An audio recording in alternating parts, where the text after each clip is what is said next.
Good morning, good morning, good morning. It's your favorite realtor, Ruth Marquise with Keller Williams Real Estate. Well, today we're going to talk about taking control over your finances. I want you to know that you can take control over the money that you have in your bank account, okay?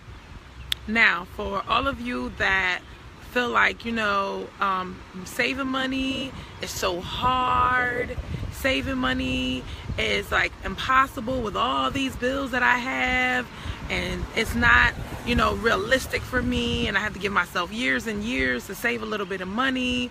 I want for things to change, right? And there's a saying that for things to change, you have to change, right? And this is all about your mindset. If you believe that you can't save money, guess what? You can't save money. Like, it all starts with your mind. This is a mind game, right?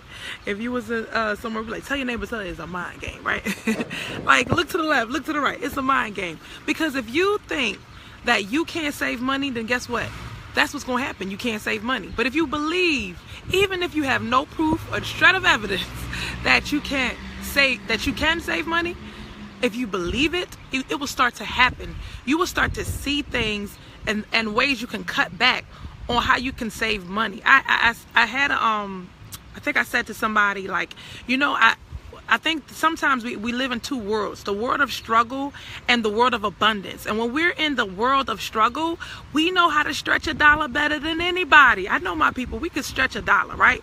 We can make $5 last, we can make $50 last for a long time, right? But as soon as we get a little change, a little cheese, a little cheddar, right? We start going off like nobody's business to the mall, start getting our hair done all extra. We start doing things that we feel like all of a sudden it's a need, but it really wasn't a need when you were in struggle. So imagine if you still had the struggle mindset, if your purse strings were still on struggle, but your paycheck wasn't on struggle. Come on, somebody, right?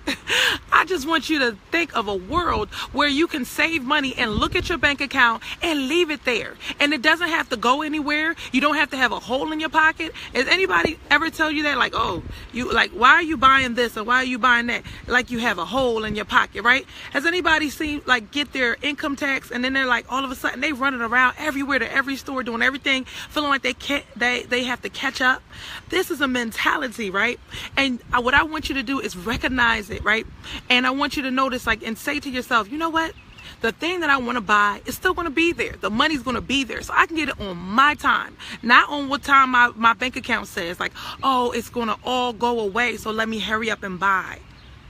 Imagine if you didn't have to hurry up and buy. If the only thing you did was pay for it with the things that you need and you left the rest there, right?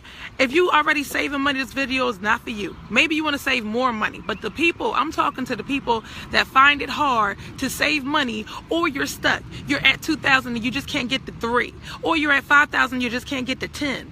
I want to talk to you. So number one, I want you, in order to take control of your finances, I want you to break the negative beliefs. That's number one. You cannot say to yourself, I can't save money. You cannot say to yourself, oh, I can't afford it. You can't say to yourself a lot of different things. If you're going to say I can't afford it, say I can't afford it to the things that are extra, right? Don't say I can't afford to buy a house because you just can't save, but you can't afford to go to the mall and get your feet, your hair, and your nails done. Come on, and your eyebrows waxed. Come on, y'all ladies. Y'all know what I'm talking about, right? Or you buying that new suit or those new sneakers, right? You can do it. You just have to choose to do it. I want you to overcome the negative beliefs that say that you can't save money. And I want you to really sit down and write down everything you believe about money. If you wrote it down, right, then you can fight it. But if you don't write it down, you can't fight it. You have to replace that negative thought with a positive thought. I know it sounds crazy. It sounds all airy, fairy, hocus pocus. No, it's true. You got all those negative thoughts in your mind. You want to leave them there? Really? You have to put positive thoughts in your mind. There's some people that make $20,000 and they can save 10 of it. It's a lifestyle. It's a lifestyle. If you decided to not eat meat, or if you decided to not eat sugar, if you decided to not eat carbs, it's a lifestyle. You're not denying yourself because you want to, or even if you decided to fast, it doesn't mean that you want to starve yourself. You're doing something for a purpose. You're saving your money for a purpose. The reason why you're stuck is because the thinking, the thoughts that roll around in your mind are there, and you cannot take them out. You got to pluck them out. All right. So number one is to break the negative beliefs. Replace them with positive beliefs. I can save money. I can save $5,000. I can save $10,000. Make it a game. Start with the 10%. Then go to 20%. Then go to 30%. Start thinking about, let me buy some investment properties. Let me do something else. What more can I do? Because one day I know that if it's an emergency, I want to be able to take care of it. One day I know if I don't want to work for a month, I can do it because I have the money to. All right, I'm just trying to help you. Don't listen to me. I talk too much, right? Number two, make a plan. You have to make a plan. RBG. I want you to record, budget, and have goals. Record, budget, and goals. If you're writing this down, that's what's best. Write it down. Record what you're doing. Record what you're spending. I dare you, double dare, triple dog dare you to go to Dollar Tree and buy you, or Walmart, and buy you a cute little composition book. Put money, right? Tracking money on the front of that book.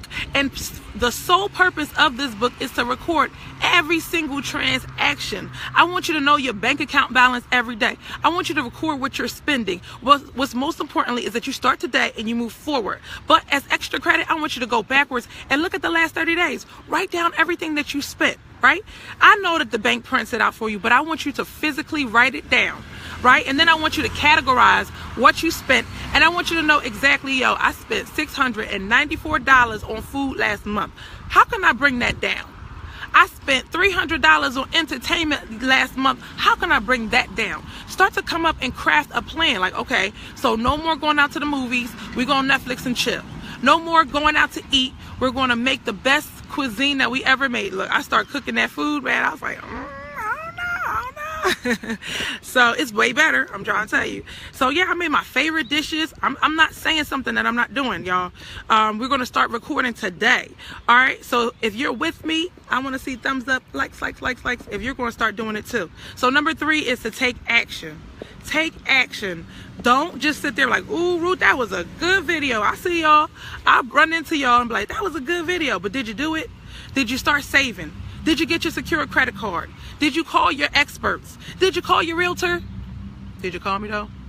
I know you're not going to buy a house right now, but that's all right. You're not wasting my time. 5 minutes is worth it to plan out the next 2 years. 5 minutes is worth it. Look, car is trying to interrupt. 5 minutes is worth it to plan out your next year. All right? To plan out what you want to do, to get a goal together. I am your real estate coach, right? All right, so number 1 is to break the negative beliefs. Number 2 is to make a plan. RBG, record, budget, and goals. What are your goals? Have a budget, right? You can come up with your own budget, or I'm gonna have a budget for you. Or have a goal. What am I saving for? Emergency fund. How? Like everybody wants to save for a house, but then you don't have 3 months or 1 month, of the mortgage. Have an emergency fund. It may not be a whole lot, but have that goal. Take action. Number 3 is take action. Go buy that book. Go record your expenses. I want you to come back on this thread and say, I bought it. I got my book. I'm keeping track. Let's be a community of people that are going to the next level together. All right? If you have any questions, please call or text 267-259-4639. If you're interested in joining the budgeting club, or if it's couponing that we have to do, whatever it is I have to do with my clients, I would do it. I'm not going to be like, go do that. I'm going to do it with you, right? We're going to budget together. It's been so free to not like, oh, I'm pulling up to the drive-thru, or I'm ordering, because I don't do fast food too much, but I sure like to order me some food, like some real, like authentic food. That is expensive. I have 3 kids. Come on. Like, to cook it, I was like, wow, it is really cheap to cook this stuff. Let me go ahead and do that. So I'm just asking you guys if you would join me and do what we need to do in order to get where we got to get. This is Ruth Marquise Haynes. I will see you on tomorrow's video. Bye.